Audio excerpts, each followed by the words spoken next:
A controversial blogger is freed, and while that is a positive move, many journalists are still being detained.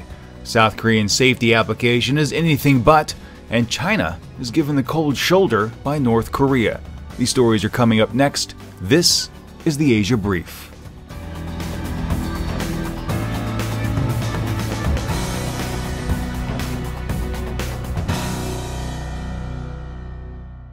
A very good, terrific Tuesday morning to you. This is Steve Miller here on this September 22nd, 2015. Thank you so much for joining me today. Let's go ahead and begin with our story from Vietnam. Ta Pong Tan, author of the blog Justice and Truth, was convicted in 2012 of writing propaganda against Vietnam and was sentenced to 10 years in prison. Tan, who previously had served in Vietnam's armed police services, started her blog in 2006. She frequently targeted the government for what she saw as abuses and incompetence. Later, Tan joined fellow dissident bloggers Nguyen Van Hai and Pan Tan Hai to form the Free Vietnamese Journalists Club. All three subsequently were arrested on different charges, but were found guilty in the same trial on allegations they distorted the truth about state and party, created anxiety among citizens, and supported schemes to overthrow the government. While in detention, Tan's mother immolated herself in protest and later died from those injuries.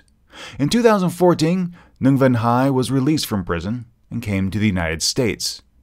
Nguyen Van Hai was one of the first people to greet Tan on her arrival in Los Angeles. Pan Tan Hai remains jailed in Vietnam. Tan says the decision to release her was based on United States pressure, and now in the U.S., she vowed to continue the fight for basic human rights where people are being robbed of their freedoms.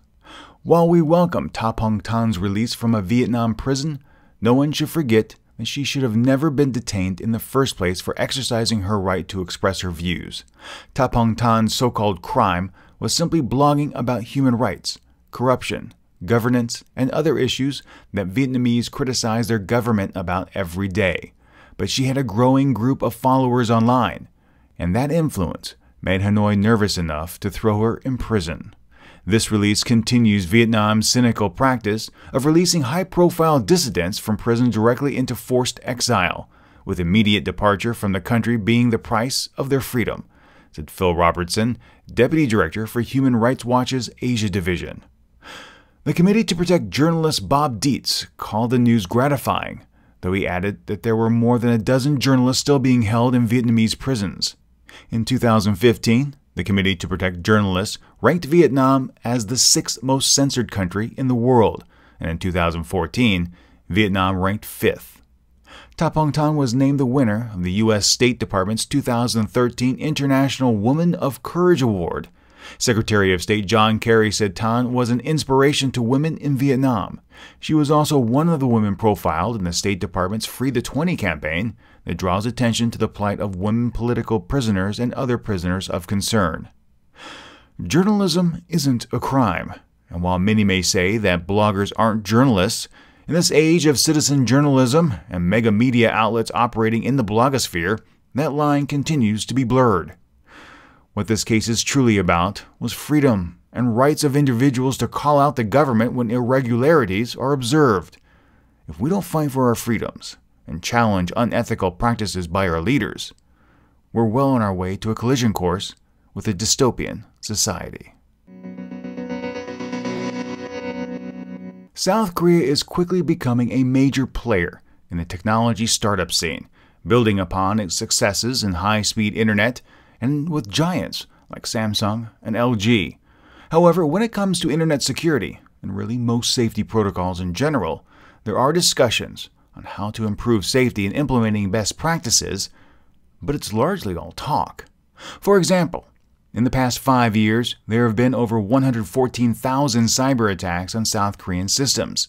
Yes, most of these have been thwarted, but there have been huge disruptions to financial and broadcast networks.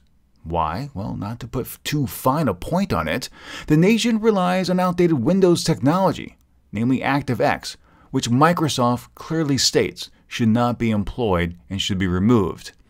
Now, ActiveX is a technology that is easily exploited. South Korean government has strongly urged companies to move away from this insecure technology, but hasn't issued a firm mandate.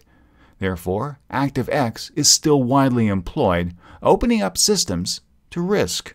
And as a result, you can see a large number of computer systems across the nation being infected with computer viruses. I bring this up because a huge security flaw was uncovered in the government-mandated mobile phone software that's installed on every child's device. The software is designed to monitor a child's phone usage, including game time, internet searches, and notify parents if they send or receive messages with keywords like bully or pregnancy. Rights groups correctly called out the government for being a nanny state, and that this was a huge invasion of privacy, as just about all the child's personal data is collected and observed. And now, this has come back to bite them, as security firms have discovered that the data being transmitted was encrypted, meaning that the data was out there for anyone to see. Smart Sheriff, the leading monitoring application, is the kind of babysitter that leaves the doors unlocked and throws a party where everyone is invited, said Colin Anderson, an independent researcher who collaborated with Citizen Lab on this investigation.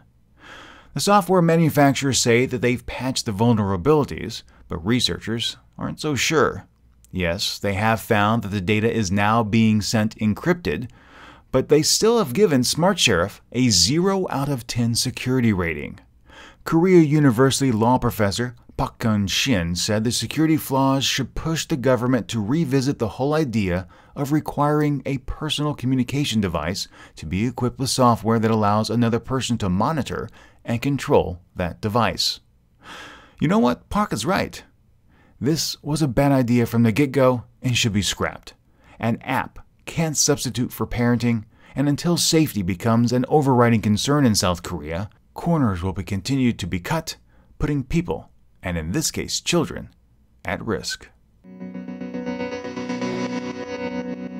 There has been little love between Pyongyang and Beijing since Kim Jong-un came into power. The young leader hasn't met with major Chinese delegates, and the North Korean representative at the recent victory parade in China was relegated to the back row.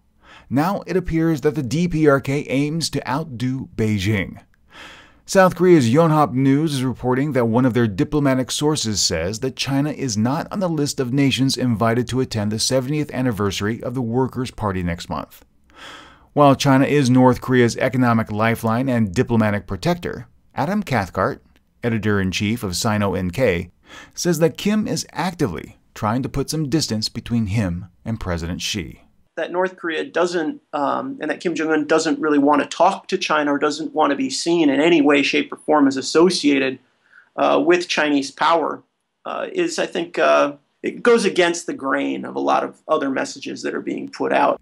You'll be able to hear more from Adam this weekend on the Asia News Weekly and Asia Now podcasts as we discuss what's going on in North Korea and Kim's relationship with Beijing. That'll do it for me, my friends. Until next time, please take a moment and let me know your thoughts by leaving them in the comments on Facebook or Twitter.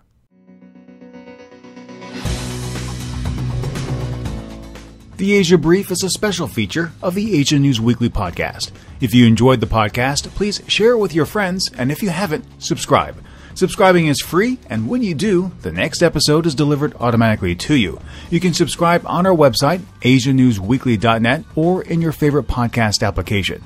You can also keep up with more news from the region by following Asia News Weekly on Facebook or Twitter. And if you have any comments, questions, or feedback, be sure to drop us a line. That email address is podcast@asianewsweekly.net.